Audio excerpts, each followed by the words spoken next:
Time लगता है ना बेटा कनेक्ट होने में।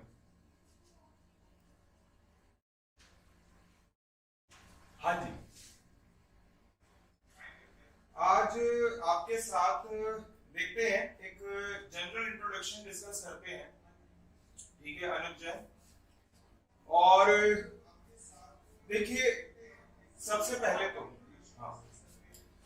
पहले तो आपको देखो, आपको ये तो पता ही है कि जो आपका पेपर है वो पेपर है आपका बिजनेस स्टैट्स, या मैं ऐसे बोल देता हूं पहले business maths logical reasoning and business stats. ये आपका, अच्छा रिपीट हो रही है आपकी साउंड, ठीक है। अब नहीं रिपीट होगी। तो यहां पे आज हम डिस्कस करेंगे बच्चे आपके साथ,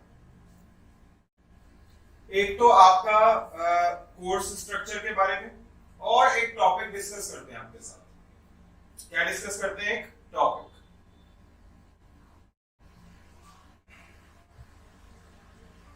और देखिए पहले तो थोड़ा सा कोर्स कंटेंट के बारे में बता दूं बेटा। बिजनेस मैथ्स जो है वो आपका है 40 मार्क्स का, लॉजिकल रीजनिंग जो है वो है आपका 20 मार्क्स का, और जो बिजनेस स्टैट्स है वो भी आपका कौन सा है? 40 मार्क्स का। तो अब जरा देखिए, हाँ बिल्कुल, रॉबर्ट नाम से जिस बच्चे ने, जी जिस बच्चे ने आपका ज्वाइन किया है, आपको बता दूं बेटा बिल्कुल नेगेटिव मार्किंग है। और बेसिकली आपका ओके अमन, आपको बताना चाहूंगा कि आपका नेगेटिव मार्किंग है हर रॉन्ग क्वेश्चन के लिए -1/4। मतलब अगर आप सही करके आते हो, हेलो एवरीवन, जिन्होंने बाद में ज्वाइन किया है वो भी ध्यान दें। यहां पे हम आज एक लाइव क्लास रख रहे हैं, एक लाइव स्ट्रीमिंग कर रहे हैं आपका सीए फाउंडेशन के पेपर की, और सीए फाउंडेशन के आपके पेपर नंबर 3 की, जिसका नाम है business maths logical reasoning and business stats. तो यहां पे आपका मैंने बताया 3 पोर्शन में आपका पेपर होता है। अमन, सारे सब्जेक्टों में नेगेटिव मार्किंग नहीं होती है, सिर्फ अकाउंट्स और इको का जो पेपर होता है, जो एमसीक्यू वाला पेपर होता है, उसी में नेगेटिव मार्किंग होती है, ठीक है। और होपफुली आपको आपका जवाब मिल गया होगा। इसके अलावा अगर मैं बात करूं तो यहां पे आपका बेटा जी, ये अगर बात की जाए 100 मार्क्स का पेपर हो गया आपको, जैसा कि दिख भी रहा है। ये टोटल अगर करा जाएगा तो बेसिकली आपका 100 मार्क्स आएगा। क्या आएगा आपका? 100 मार्क्स आएगा, ठीक है ना। 100 मार्क्स, और क्वेश्चन कितने होंगे?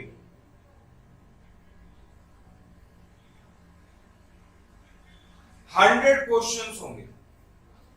100 मार्क्स और कितने क्वेश्चन होंगे? 100 क्वेश्चन होंगे, ठीक है बेटा। बच्चे उससे भी बड़ी बात देखो, कभी भी किसी चीज की तैयारी करी जाती है, पहले ये समझना पड़ता है कि चैलेंजेस क्या क्या हैं।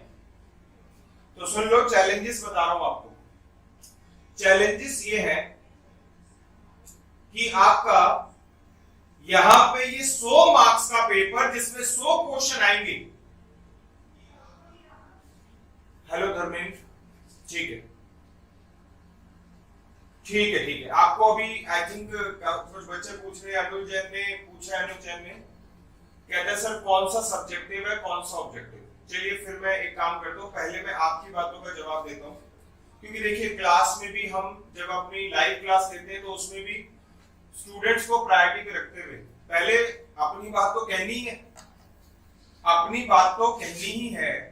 पहले हम क्या करते हैं कि भैया पहले बच्चे की बात का जवाब दे दें। तो अनुज बेटा मैं आपको बता दूं, आपके 4 पेपर है। फर्स्ट पेपर अकाउंट्स का है, सेकंड पेपर आपका लॉ का है और इंग्लिश भी है इसके अंदर, लॉ एंड कम्युनिकेशन, ठीक है ना, जिसे इंग्लिश भी बोल देते हैं हम।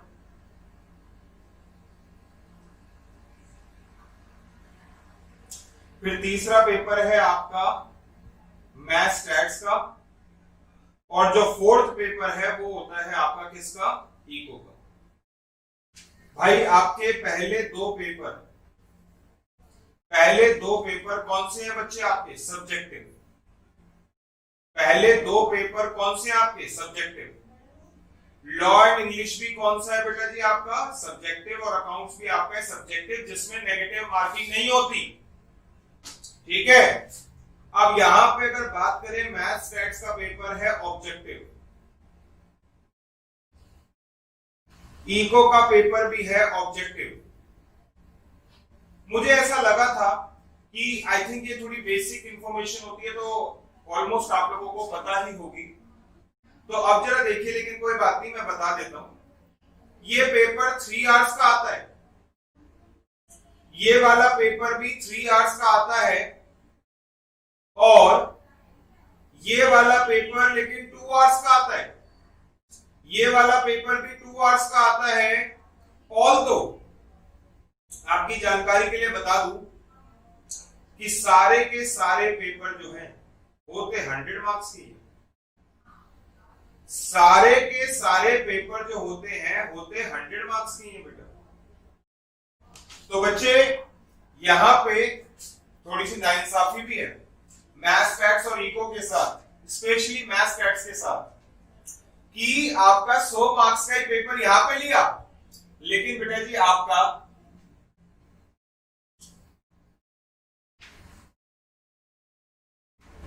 जी तो यहां पे मुझे लगता है आज मैं शायद अपना कॉन्सेप्ट नहीं पहले आपके क्वेश्चन एंड आंसर फॉर्म में जवाब दे पाऊंगा जी। यहाँ पे अनुज जैन ने मुझसे पूछा था सर कौन सा सब्जेक्टिव है कौन सा ऑब्जेक्टिव, यहाँ पे आपके सामने लिखा हुआ है कौन सा सब्जेक्टिव है कौन सा objective. Jatin Goyal sir statistic +1 वाली है। अरे नहीं भाई, वो 11th क्लास की कह रहे तू बेटा, वो तो नहीं बच्चे, वो नहीं है। मतलब आई मीन टू से ऑब्वियसली ओरिजिनेशन तो वही है, बट यहाँ पे जो स्टैंडर्ड है वो आफ्टर 12th वाला ही। मतलब आप जब आप पढ़ोगे तो आपको ये रियलाइजेशन होगा कि ऑल्दो हमने ये वाले कॉन्सेप्ट पढ़े हुए हैं, लेकिन जिस तरीके के क्वेश्चन यहाँ पे पूछे जाते हैं, जिस तरीके के क्वेश्चन यहाँ पे पूछे जाते हैं, तो बेसिकली वैसे क्वेश्चनों का स्टैंडर्ड स्कूल लेवल में नहीं था। तो कह सकते हैं कि वहां से है, लेकिन स्टैंडर्ड आपका आफ्टर 12th वाले। उदय शर्मा जी आपने भी सेम क्वेश्चन पूछा जो अनुज जैन ने पूछा। उम्मीद करूंगा कि आपको आपका जवाब मिल गया होगा। काइंडली रिप्लाई फॉर दैट, ठीक है। और 100 मार्क्स के पेपर है। अब पहले तुम पूरे सीए फाउंडेशन के कोर्स के बारे में कुछ और पूछना चाहते हो तो बता दो, नहीं तो फिर मैं अपनी बात कहना शुरू करूंगा। क्योंकि यहाँ पे देखो बेटा, बिल्कुल सीए की अगर बात करी जाए, यहाँ पे शो ऑफ जैसा कुछ भी नहीं होता। हम जैसे आप देख रहे हो, ऑब्वियसली हम एक ऑनलाइन प्लेटफॉर्म पे जरूर है, लेकिन सीधा हम क्रक्स पे आने पे इंटरेस्टेड हैं कि आपको किस तरीके से चीजें सीखनी है, क्या क्या चीजें सीखनी है। आप समझ रहे हो बात को? कहीं ना कहीं हम सीधा क्रक्स पे आने पे इंटरेस्टेड हैं। और ऑब्वियसली यहाँ पे मोटिवेशंस की अगर बात करी जाए तो बिल्कुल मोटिवेटेड तो रहना पड़ेगा, लेकिन कभी किसी दूसरे से मोटिवेट हम होते हैं तो वो बड़ा टेम्परेरी मोटिवेशन होता है। टेम्परेरी मोटिवेशन नहीं, हमें सेल्फ मोटिवेटेड रखना है अपने आप को। और यहाँ पे अमन का अगेन एक क्वेश्चन, सर पासिंग मार्क्स। बेटा आपको यहाँ पे बता देता हूं, एग्रीगेट 50% चाहिए, that is 200 marks out of 400। ये आपका क्राइटेरिया होता है, लेकिन आपका मिनिमम का भी क्राइटेरिया है, सिर्फ ओवरऑल नहीं। आप ऐसे तो मतलब पता चला कि कोई कहे कि सर मैथ्स टेक्स्ट में 0 ले आते हैं और बाकी सब में मिला के 200 ले आते हैं, पास हो जाएंगे। सॉरी, आपका एक कंडीशन और है, और वो कंडीशन है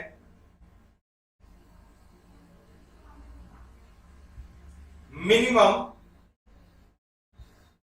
40 मार्क्स in each subject।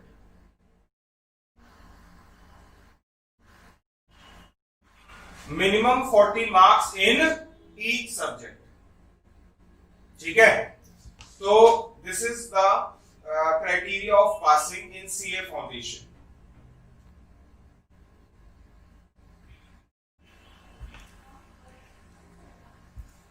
हाँ जी,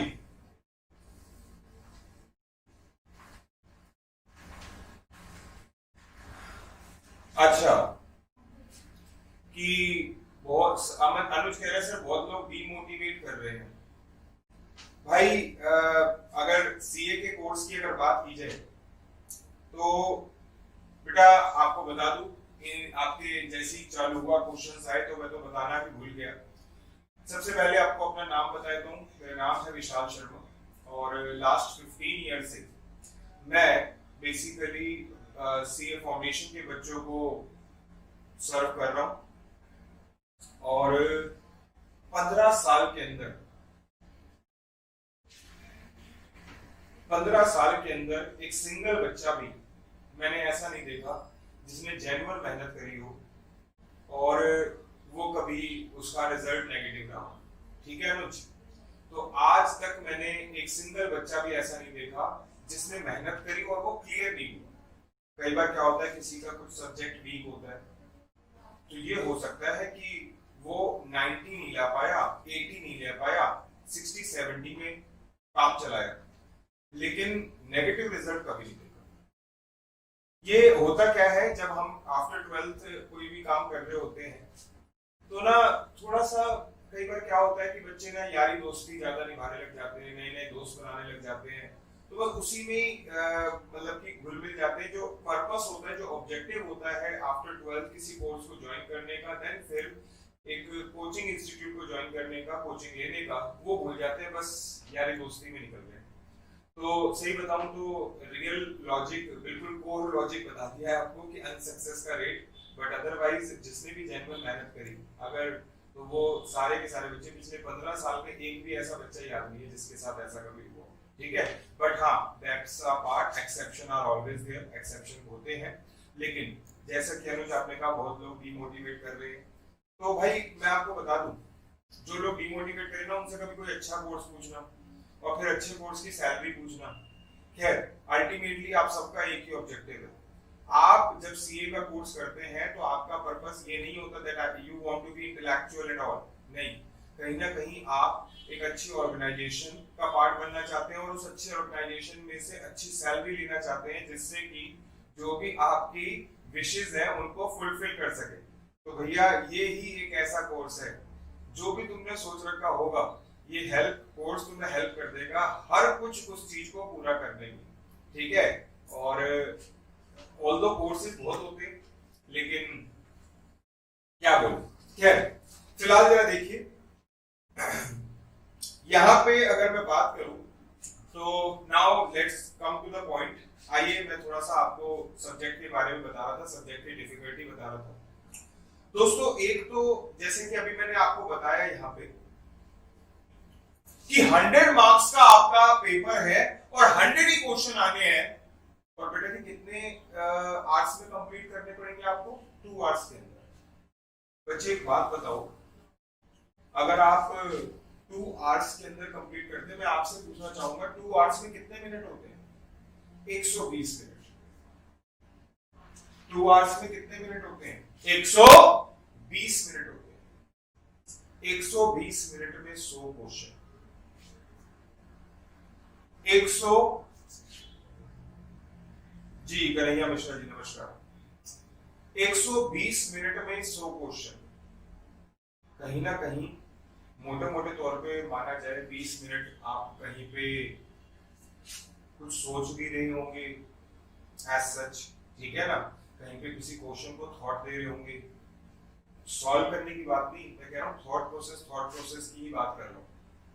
तो कहीं ना कहीं मेरे को तो ऐसा लगता है कि आपको मोटा मोटा तौर पे देखा जाए तो हर क्वेश्चन के लिए आपके पास कितने होते हैं, 1 मिनट होते हैं। हर क्वेश्चन में आपके पास कितने मिनट होते हैं, हर क्वेश्चन के लिए 1 ही मिनट होता है। ऑल्दो आप ऐसा स्ट्रेटली डिवाइड नहीं कर सकते, हर क्वेश्चन के लिए 1 मिनट स्ट्रेटली डिवाइड नहीं कर सकते। तुमने कहा क्यों सर? भाई एक बात सुनो, कल को कोई क्वेश्चन ऐसा होगा जो इतना आसान होगा, थ्योरेटिकल क्वेश्चन होगा, क्वेश्चन देखा 1 मिनट नहीं 10 सेकंड के अंदर क्वेश्चन क्या हो गया आपका, कंप्लीट हो गया। और कोई क्वेश्चन ऐसा होगा जो 1 मिनट में नहीं हो रहा होगा। तो जो क्वेश्चन ऐसे होंगे, थ्योरेटिकल भी आते हैं क्वेश्चन यहाँ पे स्टैट्स के अंदर, तो जो क्वेश्चन आपके ऐसे होंगे जी, जो क्वेश्चन आपके ऐसे होंगे बेसिकली जिनमें आपका कम सेकंड लगने होंगे या थ्योरेटिकल क्वेश्चन होंगे, देखते ही समझ में आ जाएगी, तो उनका जो टाइम बचेगा फिर वो ऐसे क्वेश्चनों के लिए अवेलेबल हो जाएगा जो क्वेश्चन आपके क्या है बेटा जी, प्रैक्टिकल है, जिनको सॉल्व करने में थोड़ा सा टाइम लग रहा है, 1 मिनट से ज्यादा, ठीक है।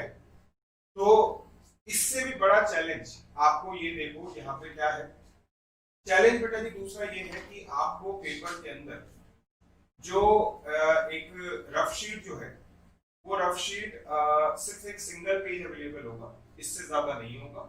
और आपको उस पे पेंसिल से कर लो, रब कर दो, फिर कर लो, फिर रब कर दो, फिर कर लो, इस तरीके से आपका करना होगा। लेकिन आपको बता दूं पेपर का जो तरीका होता है, उस पेपर का जो तरीका होता है उसके अंदर लिखने का जरूरत ही नहीं होता है। मतलब मान के चलना 100 नंबर के पेपर में से 100 क्वेश्चनों में से मान के चलो बेटा मोर देन 80 क्वेश्चन, या चलो मोर देन और लेस देन पे छोड़ देता हूँ, 80 क्वेश्चन तक ऐसे क्वेश्चन होंगे जिनके अंदर लिखने का जरूरत ही नहीं होगा, लिखना ही नहीं पड़ेगा। एग्जाम्पल के तौर पे मैं आपसे पूछता हूं, क्या 5 + 2 कितना होता है? चलो आप लोग बताओ, मतलब आपको लगेगा शायद मजाक ही कर रहे हैं, 5 + 2 बताओ कितना होता है? बताइए सर, 5 + 2 कितना होता है?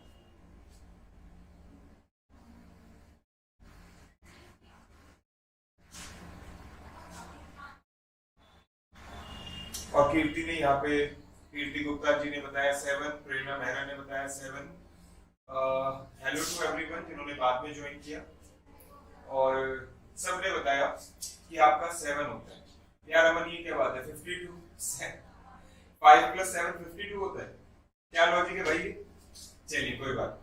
और देखो तुम लोगों को क्या कहीं पे तुम्हें कैलकुलेटर की जरूरत पड़ गई, या तुम लोगों को कहीं लिखने की जरूरत पड़ गई? क्या तुमने ऐसे करा कि सर 5 + 7, मतलब वही छोटे बच्चों की तरह पहले क्या कर रहे हैं, पेंसिल शार्प कर रहे हैं, शार्प ने निकाला, पेंसिल शार्प कर रहे हैं, क्योंकि छोटे बच्चे ध्यान है ना, जब भी काम करते थे पहले पेंसिल शार्प करते थे।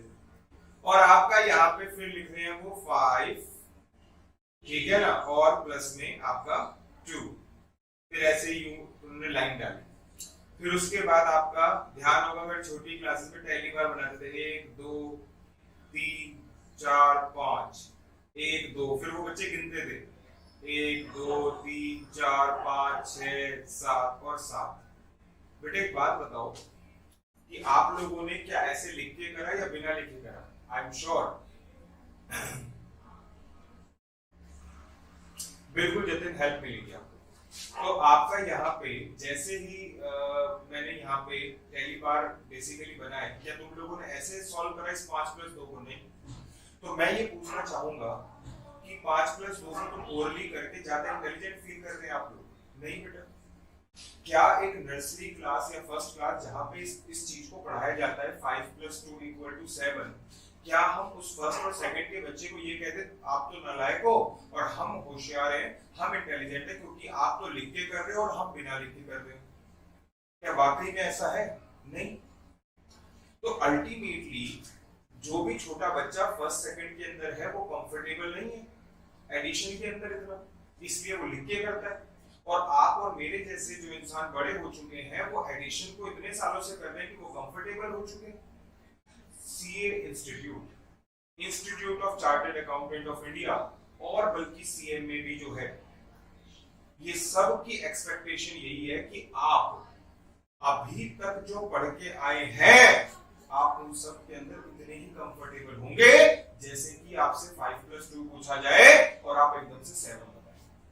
ये एक्सपेक्ट किया जाता है इंस्टीट्यूट के थ्रू, और ये चेक करने के लिए कि आप कंफर्टेबल हैं या कंफर्टेबल नहीं है, इसीलिए आपका इस फाउंडेशन लेवल को मेंटेन किया गया। समझ रहे हो बात को? इनफैक्ट सिर्फ मैथ्स की बात नहीं है, अकाउंट्स में आपने 11th और 12th में obviously one of the favourite subject, अगर मान लिया 100 कॉमर्स के बच्चों से पूछा जाए तो 99 क्या मुझे लगता है 100 ही यही बोलेंगे कि ये सर हमारा अकाउंट्स क्या है, फेवरेट सब्जेक्ट है। तो वो चेक करना चाहते हैं कि भाई आप सिर्फ वो क्वेश्चन ही बना के आ गए या वाकई में कुछ सीख के आए हो, और अगर सीख के नहीं आए हो तो हमारी बुक से पढ़ो और अपने आप को प्रिपेयर करो। जी, बिना लिखे ही करना होता है। उम्मीद करूंगा आपको समझ में आ गया होगा कि कॉन्सेप्ट तो वही है बेसिक ही, लेकिन वो ये चेक कर रहे हैं कि आपको करना है और लिख के नहीं बल्कि बिना लिखे करना। ठीक है, खैर ऑल्दो एक बात और, ये सीए के जो पेपर होते हैं इसके अंदर कभी बेटा जी आपका प्रूवमेंट नहीं आता, ये तो एमसीक्यू का पेपर है। अगर सब्जेक्टिव पेपर भी होता ना तब भी बेटा जी यहाँ पे प्रूवमेंट नहीं आता, यहाँ पे सिर्फ एप्लीकेशन आता है। ऑल्दो टीचर अपनी क्लैरिटी के लिए, concept clarity is the top most priority, ये ही मेरी लाइन है, मैं सारा चीज कॉन्सेप्ट क्लैरिटी पे ही कोशिश करता हूँ, मैक्सिमम क्लैरिटी। ठीक है ना? तो कहीं ना कहीं एक टेलीपैथी एक वर्ड होता है।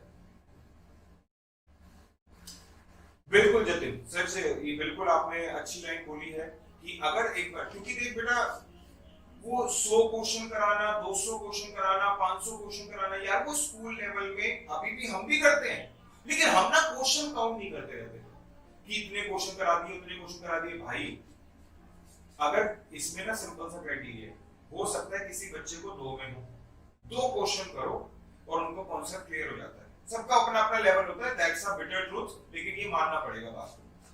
और किसी का होता है 200 में, तो सबको अपने अपने हिसाब से तैयारी करनी पड़ती है बेटा। चलिए देखो ऐसे बातें एम इंस्टीट्यूट का ऐप लैपटॉप पर चलता है, मेरे को ज्यादा नॉलेज नहीं है, मेरे को जहां तक उम्मीद है वो आप रिसेप्शन पे से बात कर लीजिएगा। अच्छा रितिका, कॉन्सेप्ट क्लियर है but maths phobia is one barrier. बेटा देख, कुछ फोबियाज तो ओवरकम करने के लिए मैं भी हेल्प कर सकता हूँ, लेकिन कहीं ना कहीं आपको पता है मेहनत तो आपको करनी भी पड़ेगी।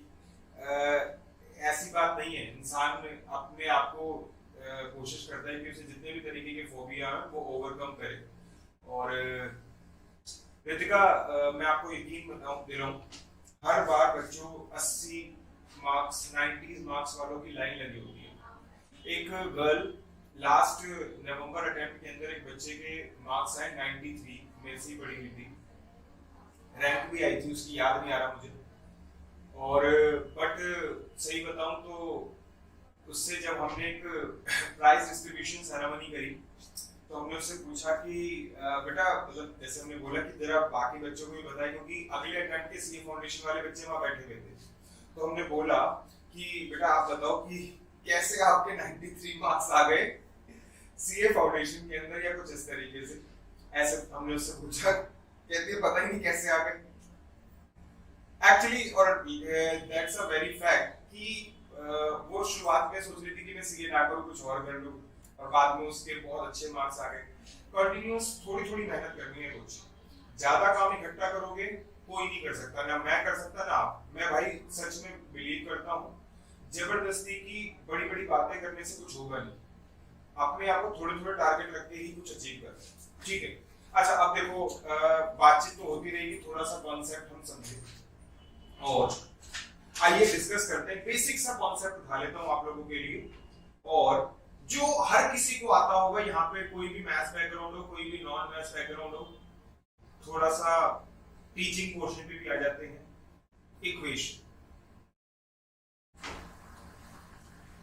इक्वेशन की अगर बात की जाए तो अल्टीमेटली आइए जरा देखते हैं। और ऋतिका ने बोला कि मैं ध्यान रखना हर एक बच्चे पे कंसंट्रेट करता हूँ, कोशिश करता हूँ। मेरे को ऑलमोस्ट चाहे 50, 60, 70, 80 जितने भी बच्चे हों, ऑलमोस्ट सबके नाम भी याद होते हैं फेस टू फेस क्लासेस में भी। और इनफैक्ट अब यहाँ तो जब हम इस तरीके से लाइव सेशन लेते हैं तो वहां तो वैसे ही नाम लिखा आता है, तो कोई सोचने वाली बात ही नहीं है। और मैं चाहूंगा ऋतिका गिलिडा नाम से जो बच्चा है, प्लीज बताओ इक्वेशन का क्या मतलब होता है। कोई नया चैप्टर नहीं है, 10th क्लास से पढ़ रहे हो, ठीक है ना। तो मैंने बिल्कुल ऐसा टॉपिक ही ऐसा उठा लिया जो सबको आता हो, एटलीस्ट सबको अपने अपने नॉलेज को शेयर करने का मौका मिले। और बाकी बच्चे भी जवाब दें, क्या दिक्कत है, बाकी बच्चे भी जवाब दें। और आप ये देखिए, कोई बात नहीं बेटा, टाइम वैल्यू डिफिकल्ट बस इसलिए है, जहां पे अगर उसे मैन्युअली पढ़ेंगे, सिर्फ मैथमेटिक्स के तौर पे पढ़ेंगे तो टाइम वैल्यू डिफिकल्ट है। बट अगर आप उसको प्रैक्टिकल लाइफ से रिलेट करके पढ़ोगे, मैं तो ऐसे ही पढ़ाता हूँ, मुझे नहीं पता कि कितना अच्छा कितना बुरा, बट बच्चे तो अच्छा ही कह देते हैं। बट हाँ, मुझे ऐसा लगता है कि मैं बिल्कुल उसे इस तरीके से पढ़ाता हूँ जिसमें प्रैक्टिकल लाइफ की बात है। मतलब ये नहीं कि बस क्वेश्चन सॉल्व करना है, नहीं, प्रैक्टिकल लाइफ से रिलेटेड, क्योंकि जब तक ध्यान नहीं बैठेगा ना तब तक क्लिक नहीं करेगा। तो Ritika, if you are there then kindly reply what is the meaning of equation. कोई भी बच्चा एक्सप्लेन करे अपने अपने वर्ड्स में, कोई डेफिनेशन नहीं बतानी, और सर्च मत कर देना, गूगल पे सर्च करके बता रहे हैं, गलत बात है भाई। चलिए, और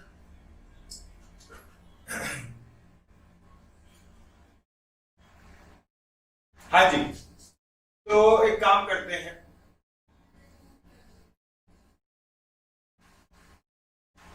ठीक है ऋतिका, कोई बात नहीं, मैं अपनी बात कहता हूं। फिर दोस्तों, आपको बताना चाहूंगा,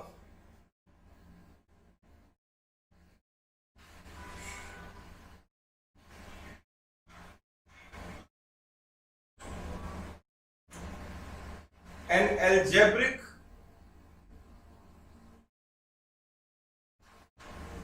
expression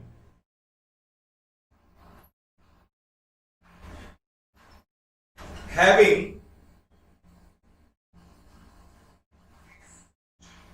sign of equality are known as equation. An algebraical expression having a sign of equality are known as equation. बच्चे, आपको बताना चाहूंगा, हर वो algebraical expression जिसके अंदर साइन ऑफ इक्वालिटी आएगा, हर वो algebraical expression जिसके अंदर आपका साइन ऑफ इक्वालिटी आएगा, उसी को बेटा इक्वेशन कहा जाएगा। क्या बोला? उसी को इक्वेशन कहा जाएगा। एग्जाम्पल के तौर पे मैं यहां पे लिख देता हूं, और दैट इज करके ax plus by plus c equals to 0 is one of the example, is one of the, इसका मतलब ये नहीं है सारी ऐसी होंगी,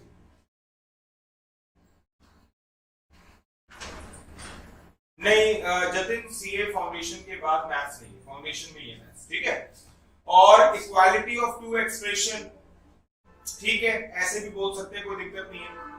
और यहां पे अगर बात करें तो सबसे पहले लिखा हुआ है ax plus by plus c equal to 0। बेटा, आपको बताना चाहूंगा, यहां पे सुजीत कुमार ने लिखा है it is the sum of variables.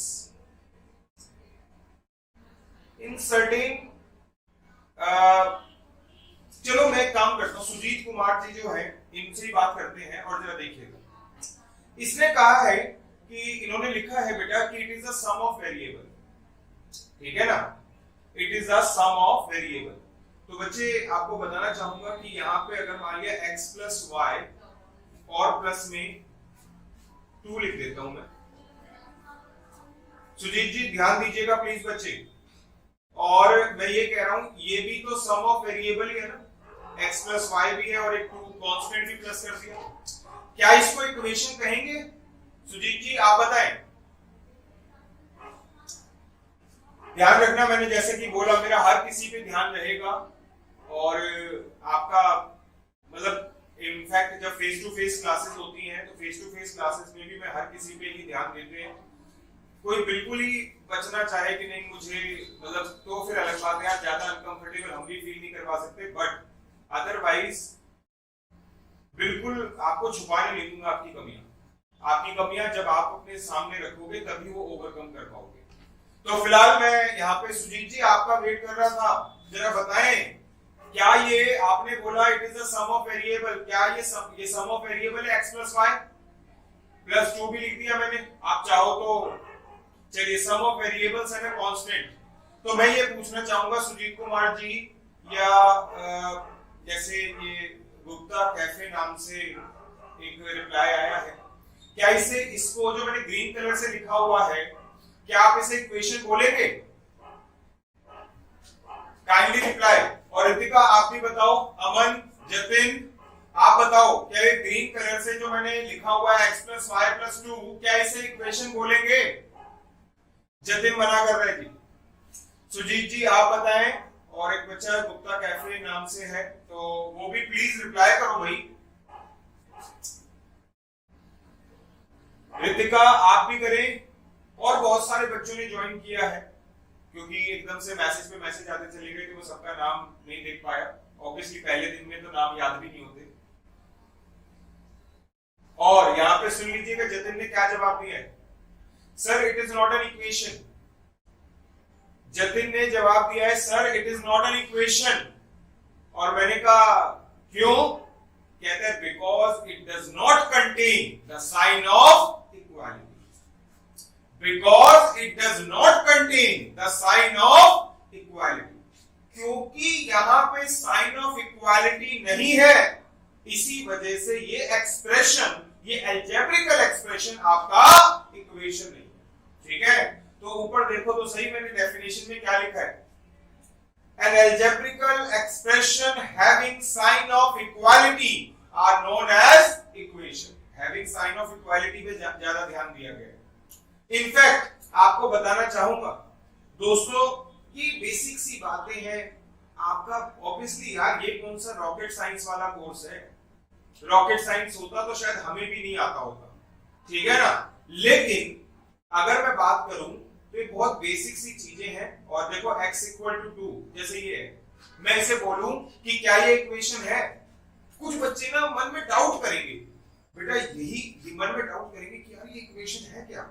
नहीं सर ये इक्वेशन नहीं है, ये तो x की वैल्यू दे रखी है, तो सर ये इक्वेशन नहीं है, ये तो x की वैल्यू दे रखी है। तो बच्चे आपकी जानकारी के लिए बताना चाहूंगा कि ये भी इक्वेशन है, ऐसे लिखी है तब भी इक्वेशन है, क्योंकि इसमें कौन सा साइन है, इक्वालिटी का। और अगर ये x माइनस 2 इक्वल टू 0 लिख दो तो हो सकता है शायद अब आपको इक्वेशन वाली फीलिंग भी आ जाए, हो सकता है आपको इक्वेशन वाली फीलिंग भी आ जाए, ठीक है ना। तो ध्यान रखना x इक्वल टू 2 भी इक्वेशन है, क्योंकि उसके अंदर बेसिकली आपका इक्वालिटी का साइन है। सुजीत जी आप शायद ऊपर वाली बात का जवाब दे रहे हैं, और आप जरा देखिए मेरा क्वेश्चन आप लोगों से ये है, मैं वेट करूंगा आपके रिप्लाई का, क्योंकि बिल्कुल ऐसी क्लास चलनी है 1 to 1, मतलब ऐसा नहीं है कि बस मैं बोलता जा रहा हूं आप सुनते जाओ। अभी तो हम जी बिल्कुल सुजीत जी आपने थोड़ा सा लेट जवाब आया, ऑल्दो ये भी हो सकता है कि YouTube पे जब हम लाइव जाते हैं तो थोड़ा सा ना मेरे बोलने में और आपके सुनने तक में थोड़ा सा गैप आ जाता है। लेकिन जब हम अपने एम इंस्टीट्यूट के प्लेटफॉर्म जो इन्होंने प्लेटफॉर्म बना रखा है जिस ऐप के थ्रू सर्व किया जाता है, वहां पे इंस्टेंट जाती है आवाज, इंस्टेंट वॉइस जाती है और इंस्टेंट ही रिप्लाई आता है। तो ऑब्वियसली इसीलिए मेरे को आदत भी इसी तरीके की पड़ी हुई है कि एक बच्चे ने जो जो पॉइंट पूछा है उस पॉइंट को वहीं पे रोक के हाथों हाथ क्लियर करें। तो मैं ये कह रहा था आप लोगों से, मेरा एक क्वेश्चन है कि मुझे ये बता दो बस कि x + y + 2 जिसे ग्रीन कलर के साथ मैंने लिखा हुआ है और जिसके अंदर इक्वल का साइन नहीं है, आप सभी बच्चों ने यूनानिमसली बताया कि भाई ये इक्वेशन नहीं है। और मैंने कहा क्यों नहीं है इक्वेशन, तो आप सब ने मुझे कंफर्म कर दिया यस बेटा जतिन हम नोट्स प्रोवाइड करवाएंगे। तो मैंने कंफर्म कर दिया, और बल्कि मैंने नहीं बल्कि जतिन गोयल ने कंफर्म कर दिया था कि सर क्योंकि यहाँ पे साइन ऑफ इक्वालिटी नहीं है इस वजह से ये इक्वेशन नहीं है। मैंने कहा ठीक है, मेरा क्वेश्चन आपसे ये है कि x + y + 2 सिर्फ x + y + 2 इक्वेशन तो नहीं है, चलो तो फिर ये है क्या, ये बताओ, ये बताओ फिर ये है क्या। और देखो कभी अपना सच अपने साथ है, कभी भी शो ऑफ के लिए तैयार मत रहो, ठीक है ना। सिर्फ आपको अपनी ऑब्वियसली यार अपनी कमियां पता होनी चाहिए सामने। यहाँ पे कोई टाइम पास नहीं करना, कोचिंग ज्वाइन करना भी टाइम पास नहीं होगा। तो फटाफट से जरा बताओ, हम भी कोचिंग कराते वक्त मजाक करते हैं तो वो पढ़ाने में इंटरेस्ट मेंटेन करने के लिए करते हैं, ना कि मजाक करने के लिए, समझ रहे हो। तो आप लोग भी सीरियसली मतलब कि ऑब्वियसली क्लास को एंटरटेनिंग बनाना तुम्हारी और मेरी दोनों की रिस्पांसिबिलिटी होती है, बट अल्टीमेट ऑब्जेक्टिव चाहे आप हो चाहे मैं हूं, भूलना नहीं चाहिए कि हम क्या करने आए हैं, पढ़ने आए हैं, अपने एक लेवल को क्लियर करने आए हैं। तो जल्दी से बताओ भाई, मैं कह रहा हूं ग्रीन कलर का ये जो लिखा है मैंने x + y + 2 ये इक्वेशन नहीं है। आप सब जानते हैं इस बात को, आप में से एक स्टूडेंट ने बताया, बाकी बच्चों ने एग्री किया और जानते भी थे पहले से। मैं पूछ रहा हूं कि फिर ये है क्या, रिप्लाई करो।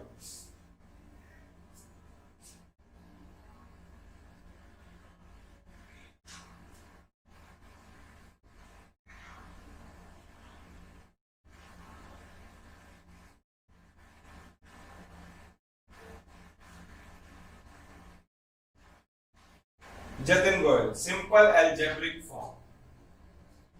सॉरी बेटा, रॉन्ग वर्ड्स, रॉन्ग एक्सप्लेनेशन। आगे बाकी बच्चे सिर्फ चुप रहना। यहाँ पे जब आप क्लासेस ले रहे हो चुप रहने से मतलब कि कोई फायदा नहीं। अगर आपके मन में कुछ चल रहा है तो उसे सामने रखो। पता है क्या होगा, हो सकता है आज आप ठीक ना बोलो, लेकिन एक बात बताऊं, अगर आज आपने बोल के जब गलत प्रूव हुए और सही सीखा तो यकीन मानना फिर उसके बाद वो लॉन्ग टर्म के लिए याद हो जाएगा। चुप रहते हैं ना जो हम, वो भी गलत है। और गुप्ता कैफे नाम से एक बच्चे ने बोला बेटा एक मिनट अपना नाम बता दो। गुप्ता कैफे बोलना बड़ा अजीब सा लग रहा है मुझे, अपना नाम भी मेंशन कर दो, है ना। आपने बोला जस्ट एन एक्सप्रेशन, गलत जवाब।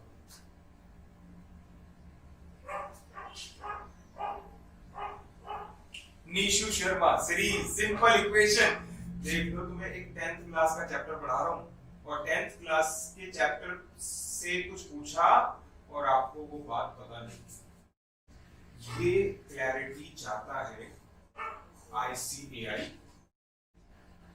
और कि आप कितने क्रिस्टल क्लियर है अपने कॉन्सेप्ट को लेकर। और मेरा सारा फोकस, यकीन मानना दोस्तों, मैं अभी सिर्फ कॉन्सेप्चुअल नॉलेज देते जाओ। जो बच्चा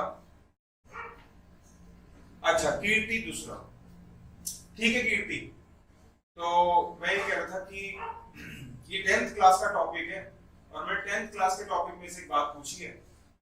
अब चलो देखिए, अब तक जवाब देना होता तो आ चुका होता बाकी बच्चों का भी, मैं बताया तो 10th क्लास के अंदर। अरे जतिन, अब तो बेटा पक्की बात है जतिन, तूने ना वो करा है, गूगल करा है, पक्की बात है भाई। और बिल्कुल सही जवाब है जतिन गोयल जी का, ये पॉलिनोमियल है। क्या है बेटा? पॉलिनोमियल। और तुम याद करो, जिसको बताने में तुम्हें इतना समय लग गया, 10th क्लास के अंदर सेकंड चैप्टर आपका पॉलिनोमियल होता था। और आपका आपका बेसिकली चलो अच्छी बात है जतिन, कोई किसी की स्वेयर लेने की जरूरत नहीं है, पेरेंट स्वेयर की जरूरत नहीं है, लेकिन वैसे बता रहा हूँ अच्छी बात है। थोड़ा सा लेट ध्यान आया तेरे को, लेकिन आपको बताना चाहूंगा इसको पॉलिनोमियल कहते हैं। क्या कहते हैं इसको? Polynomial. The correct word is polynomial. ठीक है, तो यहां पे अगर बात करें तो कीर्ति आई थिंक समझ में आ गई होगी बात। Sujit, Ritika, please kindly let me know that now you do agree with me और नॉट। ठीक है ना? याद आया मेरे बोलने के बाद या नहीं आया?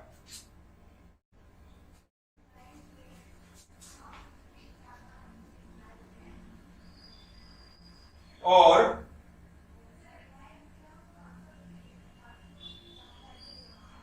आगे चलते हैं टाइप्स ऑफ इक्वेशन पे।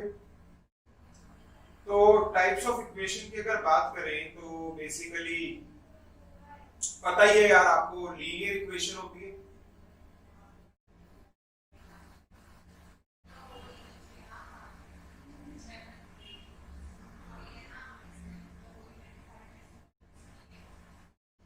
क्वाड्रेटिक इक्वेशन,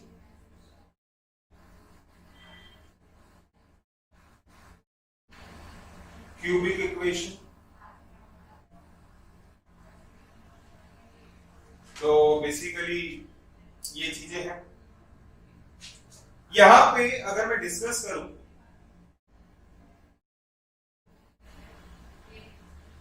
अच्छा देखो चलिए इसमें एक काम करते हैं। ठीक है आदित्य मैं आपकी बात समझ गया। देखो अभी मैं कॉन्सेप्ट वगैरह नहीं, तो वैसी बस क्लास हो रही है। आइए जरा देखते हैं, कुछ और चीज आपके साथ डिस्कस करना चाह रहा था मैं, और एक मिनट देखिएगा प्लीज।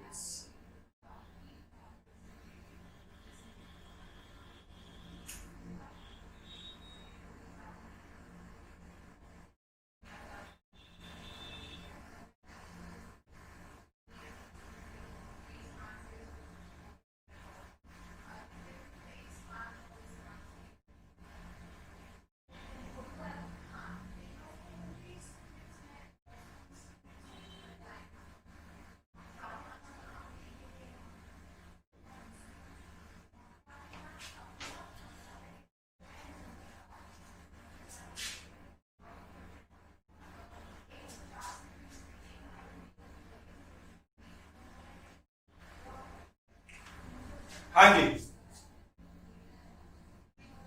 बेटा, बुक जो है वो इस वाले लैपटॉप में नहीं है, क्योंकि ये तो इंस्टीट्यूट का लैपटॉप है और मेरे पर्सनल लैपटॉप में है, तो अभी मैं आपको बुक शो नहीं कर सकता। बट ऑब्वियसली हम भी आपको बुक प्रोवाइड करवाएंगे और आईसीआई भी पूरा करवाएंगे, ध्यान रखना। ठीक है, आईसीएआई भी पूरा करवाएंगे, ये भी अपने आप में बहुत इंपॉर्टेंट है। अब जरा देखिए यहाँ पे एक जनरल सेंस में बात करते हैं।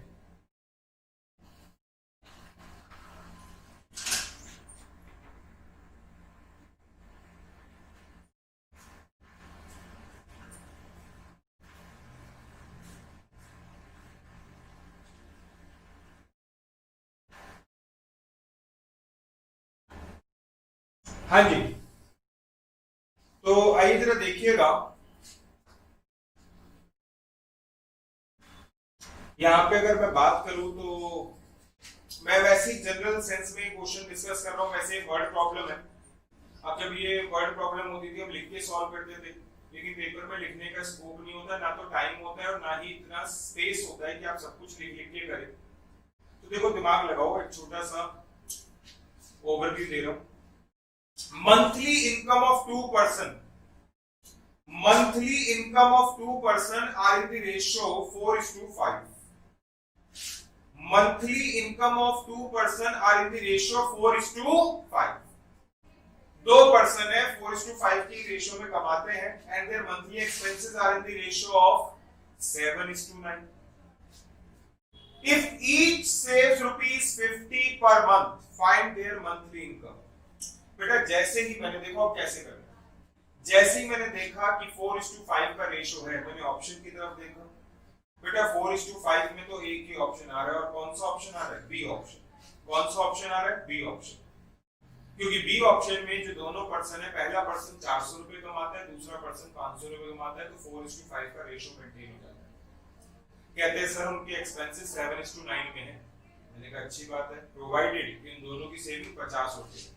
मैंने कहा ठीक है बेटा, बी ऑप्शन को देखता हूँ सारी कंडीशन सेटिस्फाई करता है नहीं करता, और यहाँ पे 400 और 500 में से 50-50 रुपए हटा दो। यार सेविंग तो हटाओगे, कंज्यूमेबल इनकम निकालो जिसको आप खर्च करते हो। 400 में से 50 रुपए हटा दिया, 350 आ गया, 500 में से 50 हटा दिया, 450 आ गया, और 350 और 450 का रेशियो निकाल दिया, तो 50 से कट करोगे तो 7:9 आ गया। Condition satisfy, answer match. अगला देखिएगा, अगर किसी को ना समझ में आया हो तो जरूर रिप्लाई करिएगा। आ गया है तो अच्छी बात है, आई गया है। क्वेश्चन नंबर 2, मेरे साथ साथ चलना, और कहते हैं find the fraction which is equals to half. एक ऐसे फ्रैक्शन की तलाश है, एक ऐसे फ्रैक्शन की तलाश है जो 1/2 बन जाएगा जब उसका न्यूमरेटर और डिनोमिनेटर 2 से इंक्रीज हो जाएगा। मैंने कहा अच्छी बात है सर। बेटा मुझे देखते ही यहां पे समझ में आया आपका ए ऑप्शन। ऑब्वियसली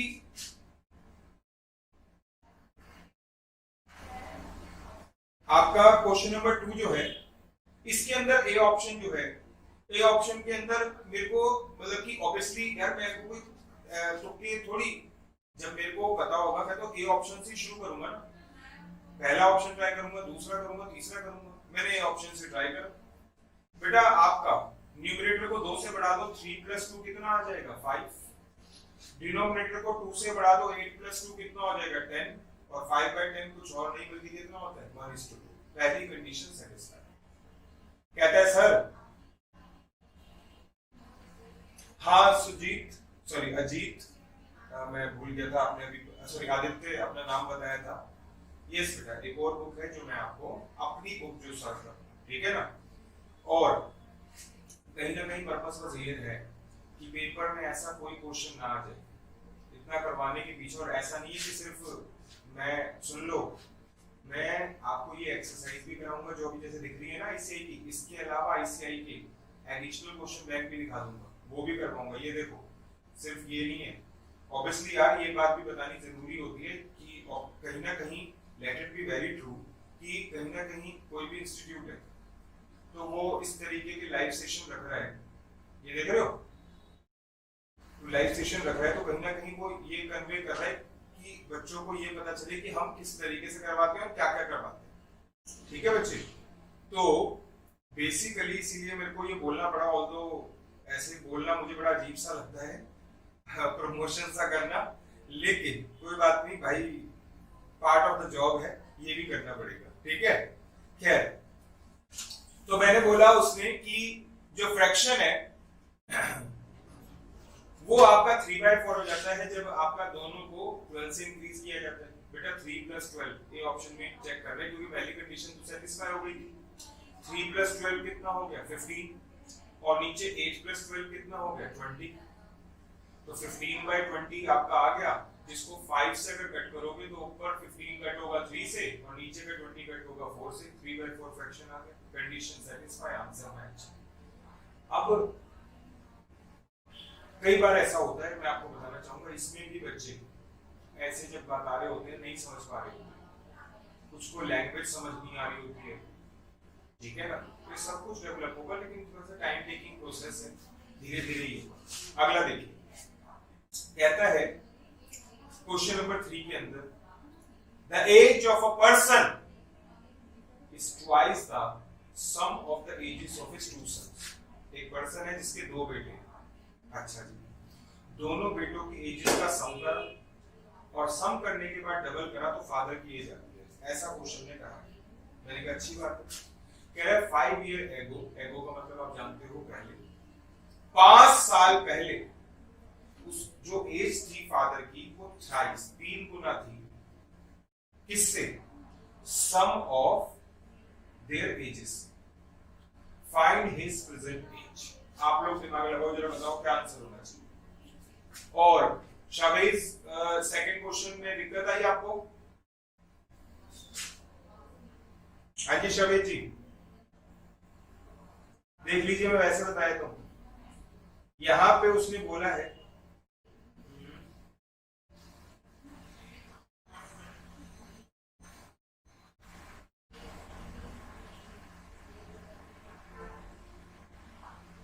और यहाँ पे बोला गया कि अगर दोनों को 2 से इंक्रीज किया जाएगा न्यूमरेटर और डिनोमिनेटर को, तो 3 + 2 सबको पता है 5 और नीचे 8 + 2 10। तो शाबाश, समझ सकते हो यार 5/10 कुछ और नहीं बल्कि क्या होता है 1:2 होता है। और it is equals to 3/4 when both are increased by 12। तो देख ले बेटा, यहाँ पे अगर दोनों को 12 से इंक्रीज करूंगा तो बेटा ये 3 + 12 15 आता है और 8 + 12 20 आता है। और बेसिकली इसको कट करा जाए तो आपका 3/4 आता है। तो दोनों कंडीशन सेटिस्फाई हो गई, आंसर मैच हो गया। शाबाश, उम्मीद करूंगा अगर आपको डाउट आया था तो अब क्लियर हो गया। क्वेश्चन नंबर 3 की बात करते हैं। नासिर खान जो है इन्होंने बहुत जल्दी जवाब दिया और बहुत अच्छा जवाब दिया। अब जरा देखिए कैसे, सुनो भाई ध्यान से। आपका मान के चलो दोनों बेटे 25 साल के, आज दोनों बेटे 25 साल के, तभी तो फादर 50 साल का होगा, क्योंकि बताया गया है कि the age of a person is twice the sum of the ages of his two sons. यानी कि जो पर्सन है जिसके 2 बेटे हैं, आपका बेसिकली दोनों की जो एज है मिला के फादर की एज उसका ट्वाइस है। तो मान के चलो दोनों बेटे 25 के होंगे। अब 25 के नाम पे बेटा जी चाहे कैसे भी कर लो, हो सकता है एक 13 साल का हो, दूसरा 12 साल का हो, ठीक है ना। हो सकता है एक 15 साल का हो, दूसरा 10 साल का हो, इससे कोई फर्क नहीं पड़ता। हो सकता है दोनों ट्विंस हो, दोनों 12.5 साल के हो, तो इस बात से कोई फर्क नहीं पड़ता। इस बात से कोई फर्क नहीं पड़ता कि वो दोनों की एजेस क्या है, बट ये पता है कि दोनों का जो टोटल है वो मिला के कुछ और नहीं बल्कि 25 है। ठीक है जी। अब बात करते हैं, कहते हैं 5 ईयर है, 5 साल पहले की बात करते हैं। 5 साल पहले जो है दोनों बेटे कितने साल के होंगे? 15 साल के। तुमने कहा सर 5 ही तो कम करोगे। अरे बेटा 25 एक बेटे की नहीं थी, 2 बेटे की एज थी, तो दोनों मिला के 25 के थे। तो अगर 5 साल पहले की बात करोगे तो दोनों में से 5-5 यानी कि 10 कम हो जाएंगे ना। यानी कि 5 साल पहले दोनों बेटों की एजेस मिला के कितनी होगी? 15 होगी। और जो 50 वाले फादर हैं, जो 50 वाले फादर हैं वो कितने के होंगे बेटा? 45 के होंगे। समझ रहे हो बात को? तो यहाँ पे ये कंडीशन भी सेटिस्फाई हो गई कि 5 year ago his age was thrice the sum of their ages। और यहाँ पे अगर मैं बात करूं तो थ्राइस बोला था, तो 15 × 3 कितना होता है बेटा? 45 होता है। और ये कंडीशन भी आपका सेटिस्फाई होता है। ठीक है। तो यहाँ पे अगर बात करें, सुजीत जी कह रहे हैं कि सर फिर से सेकंड क्वेश्चन। कोई बात नहीं सर, बता देते हैं। और जरा देखिए आपका, मैंने ये बोला कि एक ऐसे फ्रैक्शन की तलाश है। सुजीत अजीब सॉरी आदित्य, आप ध्यान दीजिएगा, एक ऐसे फ्रैक्शन की तलाश है जो बेसिकली आपका 1/2 बन जाएगा अगर दोनों में 2 से इंक्रीज किया जाएगा। तो बेटा दोनों में 2 से इंक्रीज कर दो 5/10। तो 5/10 क्या 1/2 बना कि नहीं बना? ऑब्वियसली यार 5/10 का मतलब 1/2 ही तो होता है। तो इसका मतलब ये हुआ भाई कि आपका यहाँ पे अगर मैं बात करूं तो इसे मैं 1/2 लिख सकता हूँ। कहते हैं सर ये फ्रैक्शन ऐसे फ्रैक्शन था जिस बारे फ्रैक्शन के बारे में बात कर रहे हैं, वो 3/4 बन जाएगा अगर दोनों को 12 से इंक्रीज किया जाएगा। तो 12 + 3 कितना होता है? 15। 12 + 8 कितना होता है? 20। और इस हिसाब से देखा जाए तो ये भी कट हो जाएगा और बेटा जी आपका 3/4 बन जाएगा। तो यार दोनों कंडीशन सेटिस्फाई हो गई आदित्य। उम्मीद करूंगा कि आपको कंफ्यूजन आपको नहीं होगा। ठीक है। तो दोस्तों एक काम करते हैं, अभी के लिए इतना ही रखते हैं, क्योंकि ये तो एक वैसे लाइव सेशन कराया गया जिससे कि आपको पता चल सके कि टीचर किस तरीके से बोलता है, कहीं तो तुलाता तो नहीं है टीचर, ठीक है, कहीं बहुत फास्ट तो नहीं बोलता टीचर। और थोड़ा सा एक हल्का फुल्का मैंने भी आपसे एक जनरल पॉइंट डिस्कस किया, टॉपिक भी ऐसा लिया जो कहीं ना कहीं मेजॉरिटी ऑफ द स्टूडेंट उसे कनेक्ट कर सके, चाहे मैथ्स बैकग्राउंड हो चाहे नॉन मैथ्स बैकग्राउंड हो। प्योर मैथ्स का टॉपिक लेना पॉसिबल भी नहीं था, एज यू कैन अंडरस्टैंड इतने मैच्योर आप लोग भी हैं। तो आज के लिए इतना ही रखेंगे बेटा, and thank you, God bless you, take care.